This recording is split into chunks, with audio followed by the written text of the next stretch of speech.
This is the Discontinuity Thesis, a 7-part series on why AI breaks the wage demand circuit that post-war capitalism depends on. Written by Ben Lerongs. Episode 3: The Multiplayer Prisoner's Dilemma. The question in this episode is why AI restraint fails at the worker, firm, sector, and state level. The AI race does not begin in a boardroom. It begins with a worker deciding whether to use the tool their colleague is already using. That same choice repeats at the firm level, the sector level, and the state level. This is why the game is fractal, and it is why no actor at any level can credibly restrain the deployment. The first 2 episodes establish the technical conditions. AI plus verification beats human-only production for a substantial fraction of professional cognitive tasks. Interface collapse propagates that crossover into workflow recomposition. This episode addresses what happens next. Specifically, can the deployment of AI be slowed, paused, or restrained by any actor or coalition of actors? The answer is no, not because no actor wishes to restrain it, but because the structure of competition makes restraint a dominated strategy at every level at which it could be attempted. The argument is not that coordination is impossible in principle, it is that restraint is non-pausable as a competitive equilibrium. The action of restraint is physically available, it is dominated by the action of deployment. The actors who choose restraint are eliminated by the actors who choose deployment. This is the political economy hinge of the thesis. Without it, unit cost dominance and interface collapse would be problems amenable to coordinated response. With it, they become structural inevitability. The classical prisoner's dilemma involves 2 actors choosing between cooperation and defection. The payoffs are structured so defection dominates regardless of what the other actor does. Both actors defect, even though both would prefer mutual cooperation. The lesson is that individual rationality can produce collective outcomes no one wanted. The AI deployment situation is a fractal version of the same structure. The same payoff shape repeats at 4 levels: worker, firm, sector, and state. At each level, the actor who deploys gains a relative advantage. The actor who restrains is competitively dominated. The fractal structure is what makes the situation unrecoverable through any single intervention. A regime that addresses the firm level is undermined by worker-level adoption. A regime that addresses the worker level is undermined by firm-level deployment. A regime that addresses the state level is undermined by both. Start with the worker. A knowledge worker faces the dilemma directly. They are not making a grand ideological choice, they are trying to stay employed. If the worker uses AI tools, they produce more, learn the tools faster, become cheaper per unit of output, survive the next round of cuts. They also train themselves on the systems that will eventually replace their entire role, but that loss is years away, the layoff is months away. The discount rate makes adoption rational. If the worker abstains, the colleague who uses AI produces more, learns faster, costs less, and gets the role the abstaining worker wanted. Abstention is punished immediately. The collective benefit of abstention, if any, accrues to a future labor market the abstaining worker may not be in. This matters. It makes the whole system harder to govern than firm-level analysis suggests. Even if firms signed restraint agreements, workers would still adopt AI inside workflows. Even if states regulated formal deployment, individuals would use tools for drafting, coding, analysis, planning, search, research. Adoption happens below the level coordination can see. The worker layer is the bedrock of the dilemma. Any regime that fails to account for worker-level adoption has already failed as wage demand circuit defense. Now the firm. A firm faces the same payoff shape 1 level up. The firm that deploys AI plus verification reduces unit costs. The firm that does not faces competitors with lower costs. The undeploying firm matches the cost reduction by deploying or loses market share until it exits. This is true even if every executive at every firm prefers to preserve human employment. Their preferences are dominated by the competitive structure. In contestable markets over sufficient time, the firm that persistently prioritizes employment over unit cost is selected against. Boards and executives are evaluated on quarterly performance. They cannot maintain restraint in the face of competitor deployment without losing their positions. In contestable markets, a firm that persistently restrains deployment is pressured, displaced, or replaced by leadership that will deploy. Now the dollar auction layers. In a normal prisoner's dilemma, defection explains why actors deploy. It does not explain why they continue spending after returns become uncertain. For that, the AI race needs a second mechanism.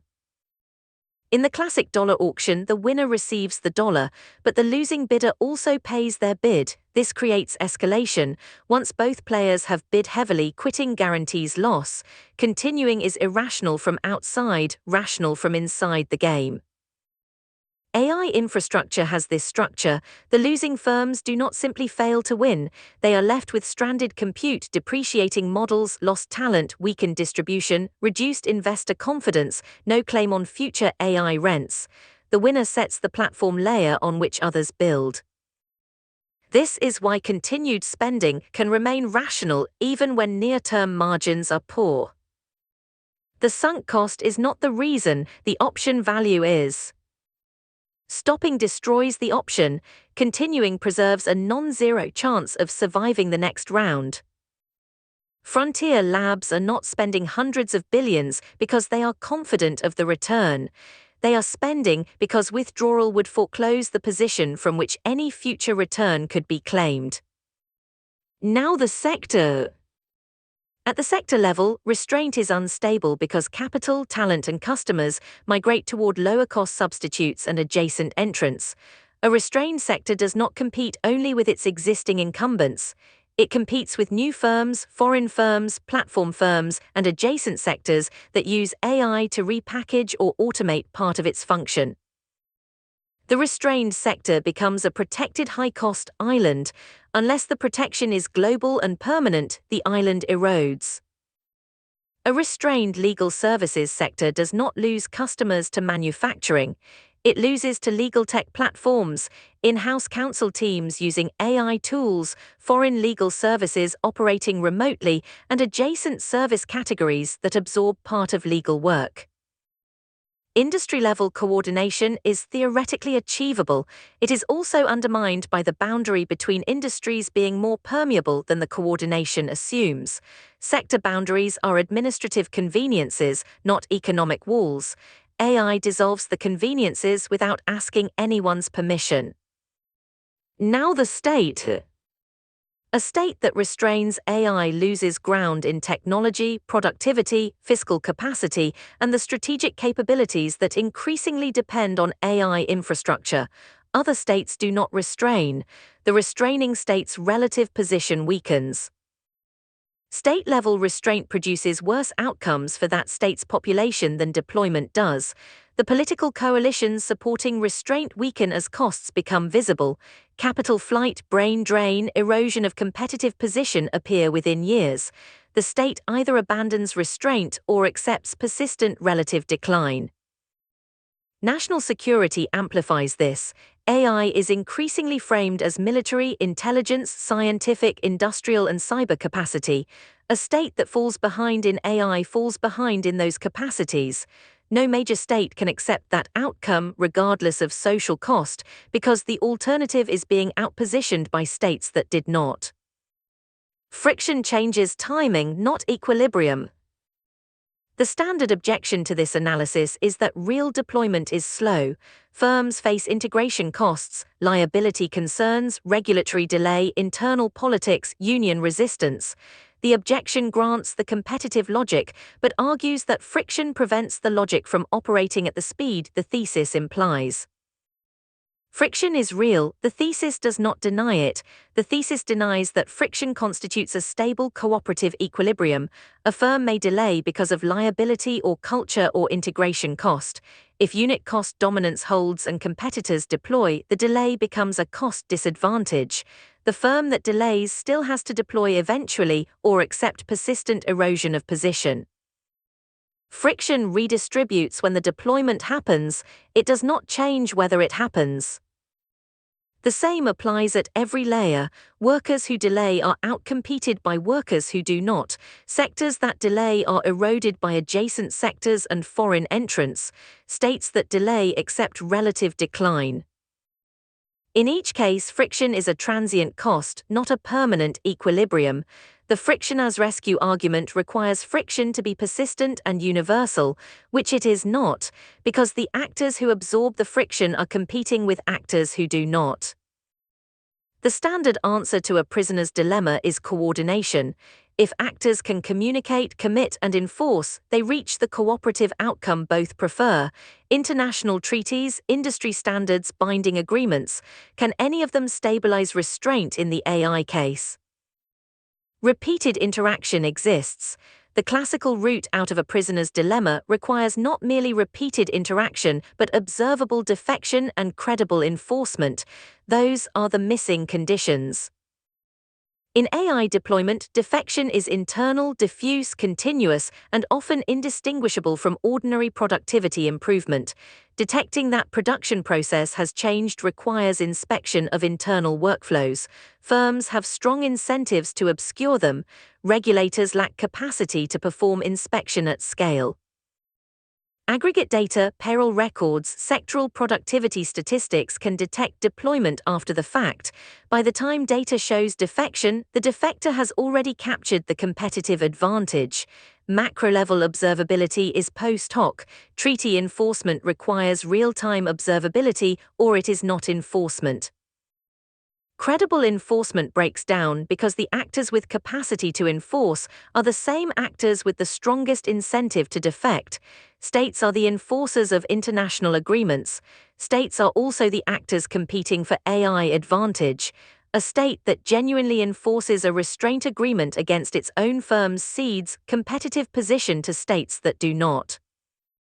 The conclusion is not that coordination is logically impossible, it is that coordination is not an equilibrium under conditions of weak enforcement, high strategic uncertainty, and continuous technological change.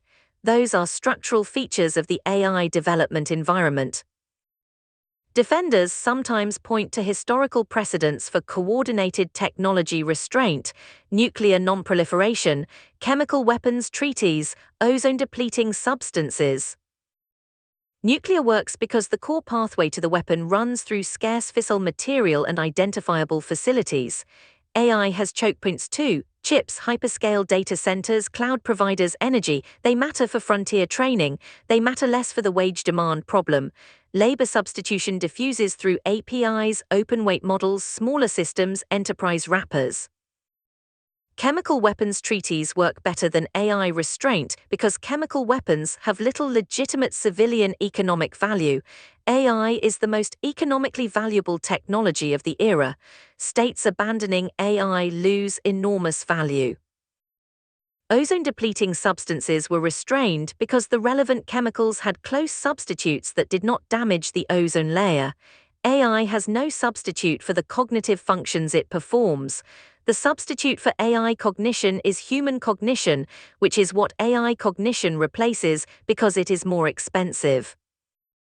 A normal dollar auction has a fixed prize. The game ends when someone wins the dollar. The AI race does not have that structure. The prize is recursive. Each capability level unlocks the next. Each deployment produces revenue, feedback, workflow data, distribution, political leverage that can be used in the next round.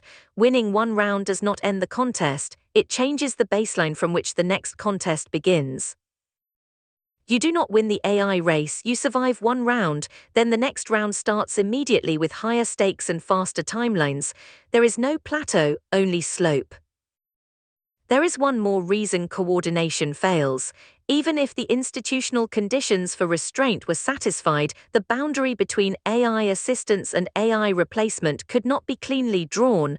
That is the Sorites problem. The next episode handles it. In the absence of Sorites, a sufficiently determined coordination effort might find an enforceable definition of what to restrain. With Sorites, no such definition exists, which means no enforcement is possible, which means defection is not just incentivized but impossible to detect. You do not win the AI race, you survive one round, then the next round starts immediately. There is no plateau, only slope. That is episode 3 of the Discontinuity Thesis.